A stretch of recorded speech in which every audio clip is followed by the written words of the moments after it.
I am here at MRISN 2019 with Mark Siegel from Datex. How are you doing today? I'm doing fantastic. How's the conference been for you?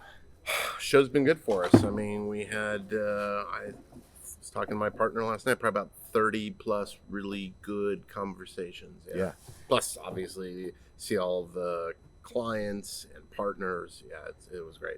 And the one thing I wanted to talk to you about specifically today, a big conversation on the main stage here at Ascend, but then I'm also hearing a lot of clients talking about too, is obviously data.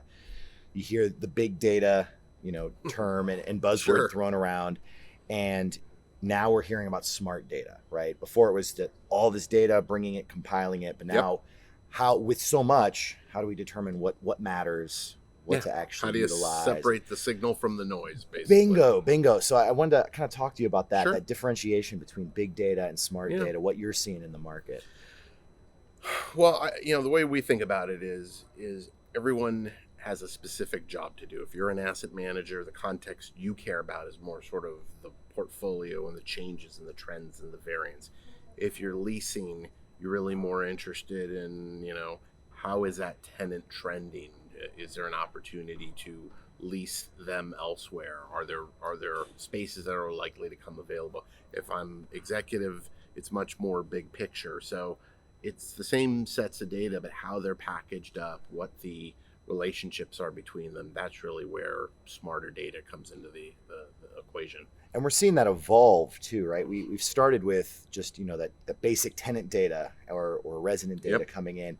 And now it just seems like any and all information that can be captured seems to be coming through, and people want to compile that all into one system. Yeah, I think it's all about being kind of more than the sum of the parts. I mean, kind of going back to my earlier example, I think about leasing. How's that subway doing in terms of their occupancy costs? How are they doing in terms of paying their rent? What are consumers saying about them on Yelp? Yeah. All these pieces of information, when we talk to the tenant, the property managers, are their stores open timely? Is there traffic in there? So the more bits of data you have and the more linkages you have between the pieces of information, the more complete the picture is, and ultimately we make better decisions. And things are starting to get automated. Things are coming together. When you have so much data, you're talking to clients here at this show. What are some of those important data points that they want to capture that maybe they're not able to do now, or maybe that they're starting to get into or seeing competitors do? Well, I think it's a few things. I think folks are really trying to benchmark relative to their entire portfolio. So I've got, kind of sticking with my example, I'm looking at a Subway sandwich shop, and I see some data. Well, that data is only meaningful if I understand how does this compare to what I'm seeing in the rest of my portfolio. How does it compare relative to the larger market? So I think a lot of what we hear from clients is really wanting to understand relative performance, and then ultimately where things are heading is, since there's, in many cases, a client may have a decade or more of data, is the ability to sort of look at past trends and predictively suggest where things are going to head. So I know what my exposure is in my portfolio. I know areas that are going to be coming due, and if the data is smart enough, it can say, hey, here's some hot spots that you should be more proactive about, because if I know I'm going to be a seller in 2022, I can take action in 2019 and 2020. Sure. So talk to me about kind of security with data. I know one big thing that people discuss is we have all this data, we're mining it, we have a lot of personal data. Multiple users are trying to look at it and reinterpret it. And are you hearing a lot from clients about fear of security or privacy or any issues there? And how do you conquer that when there's so many people that want at the larger set and want to be able to kind of take and look at that data differently? Well, I think more modern systems such as ours, MRI certainly, are built around sort of the notion of a user and role based access model. So what I see is very different if I'm a leasing agent or I'm a property manager and I have just these two properties versus I'm an asset manager and I've got portfolio visibility, or I'm an executive, I'm the CEO of the company, I have more sort of godlike visibility. So the security models need to anticipate those different sort of buckets and lenses in terms of how open the information is, what I can see, what actions I can take, and that's really where smart security sort of takes away the need for the individual stakeholder to worry about it so much. But it's integral that you design it in from the get-go. Sure. And you said take actionable kind of um, proactive, maybe even steps with that data once you compile it. And I want to talk to you. One thing I always ask everybody, especially when we're talking about Sure. data, you've got the data piece. We're talking about making that data smarter, ultimately to make better decisions. And that's where we start to kind of roll into the conversation of business intelligence. Right? Sure. What does business intelligence mean to you? Well, to us, it really means a few things. One, it's being able to look at where untapped upside is in my portfolio. So we'll go back. Take a multifamily example. Okay. Um, we have a client that has 17,000 units across their portfolio. If the data can give them visibility into saying, hey, in this type of property, in this type of market with this kind of demographics, if you upgrade the countertops from the old tile to marble, what we've seen across the portfolio is a increase of net operating income by 3%. The cap value of that across your portfolio is tens of millions of dollars. Yeah. Well, if the data can recognize that for me, point out the opportunities, my ability to recognize and capture that value, that's a game changer. Similarly, if the data is showing historically that this particular resident, when they've paid late more than X times over Y months, is an indicator that within 120 days 60% of the time that tenant is going to default. Yeah.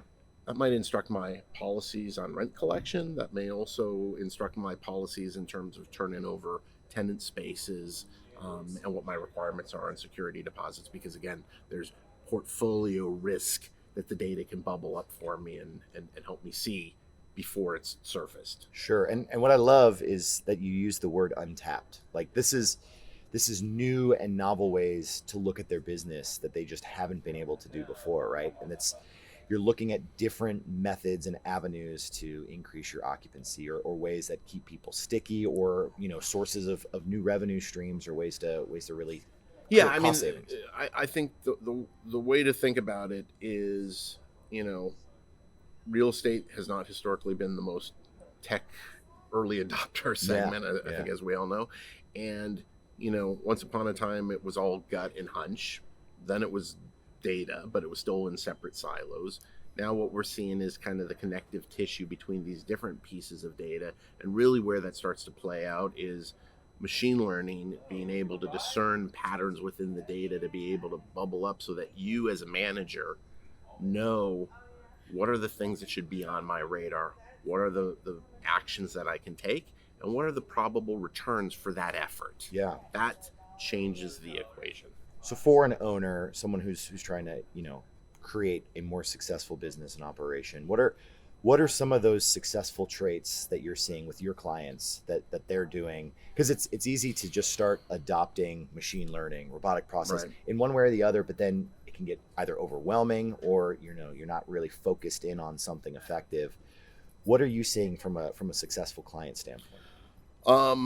I think successful clients identify the initial win. So they identify a baseline sort of, these are some immediate pain points that we're trying to address, whether that's increasing visibility so everyone within the organization sees the same data. So we're having a common conversation. Sure. To we're trying to consolidate multiple pieces of data that either are not in the system or they're in different buckets. So number one is really first identifying kind of that initial pain point, and what the immediate win is, because as with any system, there's a lot of moving parts. You kind of start with an initial win, and then ultimately, as you bring people on board, they start to see the potential. Because I think the biggest challenge with some of these new technologies is your end customer doesn't know what they don't know. Sure. So we can help educate them on what success looks like, But ultimately, there's a discovery process in terms of figuring out what's that first itch we're trying to scratch. And from that, then people start to see the way, and it's a lot easier to iterate from there. That's interesting too. The client's client, the person that you're working with, end user, end resident, end tenant, they might see the implementation of some sexy new technology at their apartment because they get to utilize it and update it. But some of the stuff on the back end that's improving efficiencies and changing the way that that business is operating ultimately affects them, but they don't get to see it as directly. So I think it's easy to get cloudy with what tech to implement based on kind of what you see. And quite frankly, this ecosystem here at this conference, there's so many flashy technologies, and then there's so many kind of efficiencies that you can draw from as well. And just from talking to a lot of these partners and sponsors, everything sounds great. Like everything is so beneficial to the end user, but making that balance and finding out what's important, and you said it best, like kind of those first small wins, what can you do right now that then can slowly kind of snowball into bigger and better things with some of these other technologies too. And I think the way we think about this, and I always advocate folks in the technology spaces, is customers don't buy attributes. They don't buy a feature. They don't buy a spec. They don't buy a bit of capability. They want outcomes. At the end of the day, technology is an enabler to specific outcomes. Manage my portfolio better, automate things that I'm doing manually, get my reporting out of Excel. Hell, these are all outcomes that customers aspire to, and the technology has to facilitate that, not the other way around. Sure. And again, what's great about this ecosystem here is seeing so many of these technologies working together for the outcome that's needed by a specific client too, which is great. 100%. So let's talk about Datex. Yep. What are you guys up to? What have you been talking to clients about this year? What's new and exciting on your end? Well, I think on our end, what clients have really told us is that they're looking at solutions that really sort of first and foremost connect the different departments in their company. So a lot of our work this past year has been all about how do we support different departments in terms of what their goals are. So that may be, how does leasing work more closely with property management? How does property management work more effectively with accounting? How does that bubble up to what the executives are doing? So part of that has just been a lot of blocking and tackling so that the pieces work together well out of the box. Secondly, a big driver for people still is kind of the blocking and tackling of all this data, and all this decision making is great, but at the end of the day, often my stakeholder may be a client or an investor that needs to see this in reporting. So funneling this information more systematically into reporting is very important to them. The other things are a lot of emphasis on bringing in additional data sets and also bringing documents into the equation. So at Ascend, we announced a new document management offering that integrates with all of my MRI, buildings, tenants, and vendors. And then lastly is the notion of, don't make me find the information, bring it to me. So we've built out some very sophisticated notification capabilities to push the information to the client so that when a situation moves from green to yellow to red, they get a notification. We've got a problem tenant we need to act on. So really using the data in that context to make people smarter without them having to put extra effort in has been a big focus.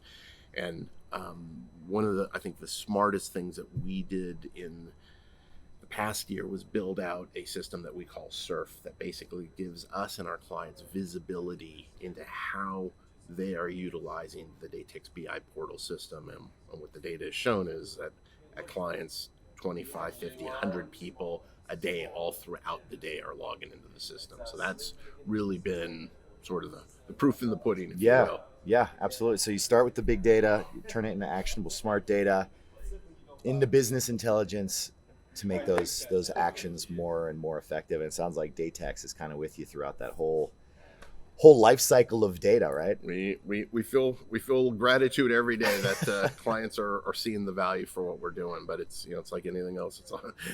It's daily care and feeding to make a better product, to support your clients better, and ultimately think about what's around the corner for them as well. And around the corner, I mean, as new data comes into systems, as they're capturing new, especially with some of these other technologies, capturing new data points, that all needs to funnel right back through the system to find new actionable insights, right? Absolutely. So, Mark, thank you so much for your time. I Appreciate appreciate it. it. Enjoy the rest of the show. All right. Thank you so much. Yep. Take care.